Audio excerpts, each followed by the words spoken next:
Hi, I'm Moishiki Nag. I'm currently Tigard's Youth City Counselor. I go to Tigard High and I am 16 years old. And I'm Henry Taylor Golby. I go to Tigard High School. I'm a Tigard rep to the school board and I'm 17 years old.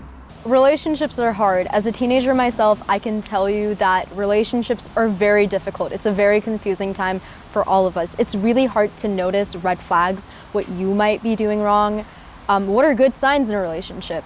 And I think it's a good conversation to start having. No matter who you love, we want to make sure that your relationship is healthy. And in order to have a healthy relationship, there has to be a lot of two-way things.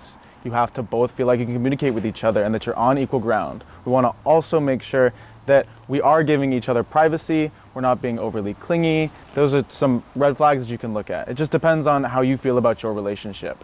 We want to make sure that when we are in a relationship, we trust our partner. When we say no to something, when we don't want to do this thing, they respect that. Respect is a huge part in a relationship and it goes both ways. Thank you, Henry, for telling us all of the things you should look forward to in a relationship and all of the green flags. I'm here to talk about some of the red flags you should try to spot early or avoid in a relationship. One of the main things is if they don't respect your boundaries. For example, if you're like, hey, I don't want you to have the password to my phone, and they continue asking you.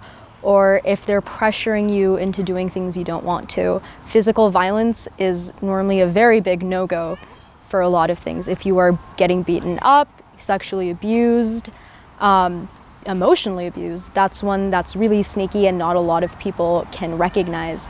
But if they're continuously berating you and being mean to you and just generally not respecting you as a person, that's normally a huge red flag. Another one is probably pressuring you to send nudes, and that's something that's very sensitive for a lot of people, but just understand that it is your decision, and it's honestly important for you to know what you're getting into. Another huge red flag that most people tend to overlook or not recognize or not know how to navigate is when your partner threatens to commit suicide because you're threatening to break up with them.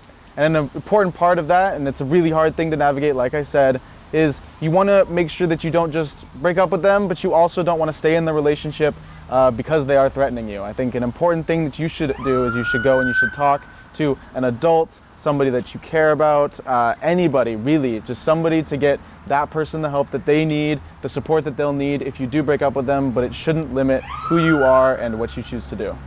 If you have a friend who's going through an abusive relationship, there is nothing wrong with speaking up for them on their behalf and talking to them about what they're going through. However, it's not your job to be an interventionist and splitting them up, but it's your job to kind of be there and support them and believe their story.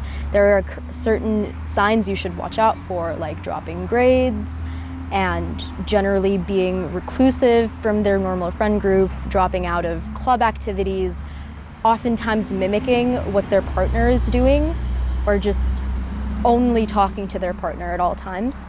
And it's important to keep track of these signs and maybe bring it up to them one day and just have that conversation and believe what they're going through and just support them through thick and thin.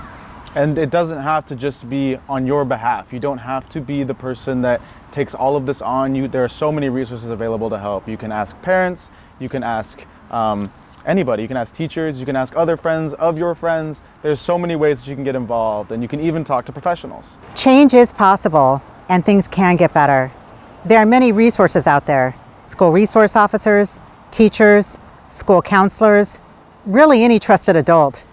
You can also talk to a teen on the youth line at 877-968-8491.